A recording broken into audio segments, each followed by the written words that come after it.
Studio नया टोला नौगछिया।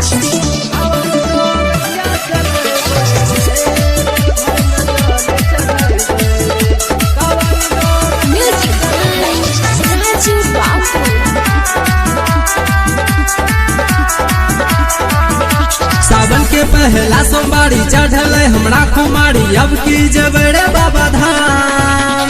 बोलबम के नारा लगाई दब भैया रे, लेके हम भोला के नाम।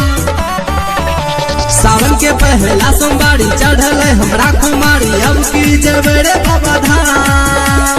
बोलबम के नारा लगाई दब भैया रे, लेके हम भोला के नाम।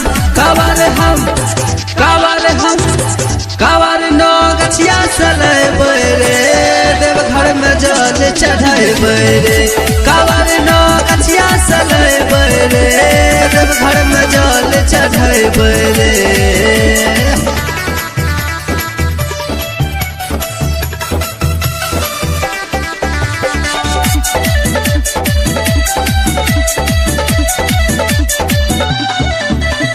सुल्तानगंज से जलवा भरेबै रे, सुइया पहाड़ के चढ़ाई चढ़ेबै रे। सुल्तानगंज से जलवा भरेबै रे, सुइया पहाड़ के चढ़ाई चढ़ेबै रे। कावर नौगछिया चलेबै रे, देवघर में जल चढ़ेबै रे। कावर नौगछिया चलेबै रे, देवघर में जल चढ़ेबै रे।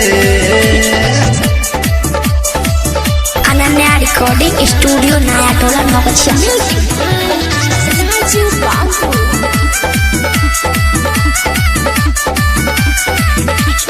राइटर मुंचुन के संग हम जयबै रे, राजेश राजू के गाना बजेबै रे।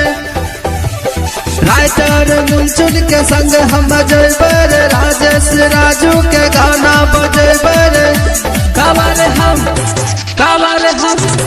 कावर नौगछिया चलेबै रे, देवघर में जल चढ़ेबै रे।